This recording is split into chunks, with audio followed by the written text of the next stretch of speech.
اعوذ بالله من الشیطان الرجیم بسم الله الرحمن الرحیم. نن هم موږ راځو د ټیلی پروګرام انسټالیشن باندې کار کوو چې دا څنګه انسټال کړو. د انسټال کوم میتودونه دي.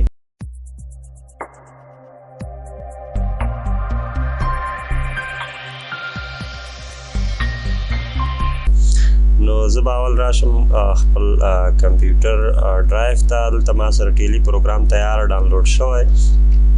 زه به دا انټر کړم یا به هم ډبل کلیک پر ورباندې وکړئ. دلته به د هغه اډمنسټریټر کوم اپشن چې راځي هغه به یس کړئ.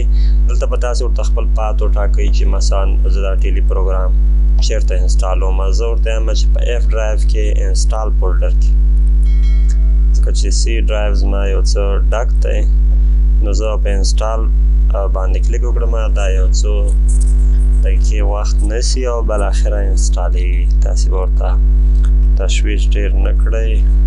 زه دا ویډیو بندوم چې څه وخت انسټال شو بېرته به سټارټ.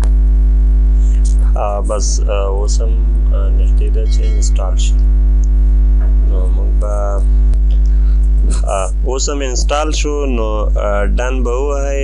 بالاخره موږ ته د ټیلی پروګرام خلاصېږي. د ټیلی پروګرام هغه کوم ورک سپیس چې دی هغه به موږ او تاسې ووینو چې څه رقم ورک سپیس لري. لکه څرنګه چې هم چې دغه پروګرام چې دی لیسنس غواړي او پرچیز کېږي، دغه کمپنۍ نه یې په آنلاین ډول موږ اخلو. نو د دې دپاره چې دی موږ اوس ایجوکیشنل موډ باندې کار کوو چې دا اوس زده کړو.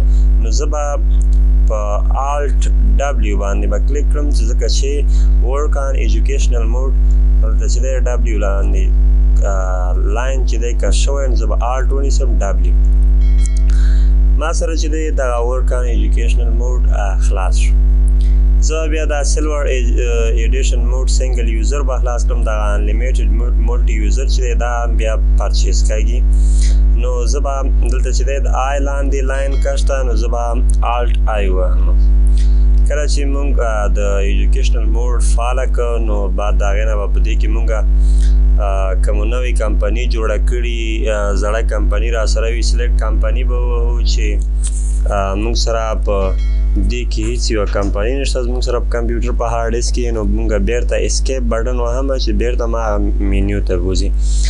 بل هم لاګین یوزر، لاګین از ریموټ یوزر دی. مثلا موږ په خارج کې یو کمپني لرو، هغه چې دی موږ په اتومات ډول په ریموټ په ډول موږ دې سره وصلو. کریټ کمپني چې دا دې باندې به چې دی موږ نوې کمپني جوړو. بیک اپ هم هغه په دې دپاره یو بیک اپ سیټینګ کوي چې موږ د خپلې کمپنۍ هغه بیا بیک اپ اخلو، یا هفتوار یا روزانه یا مانتلی یا هم یار. او ریسټور چې دی دا د سار نه موږ کومې کمپنۍ جوړ کړي، څه مو تغییرات مو راوستلې، هغه بیرته ریسټور کولی شو.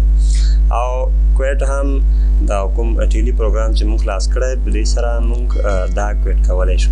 نو اوس هم زه د ټیلی پروګرام بندوم. په بله ویډیو کې به موږ په تفصیلي ډول د کمپنۍ په جوړولو باندې کار وکړو.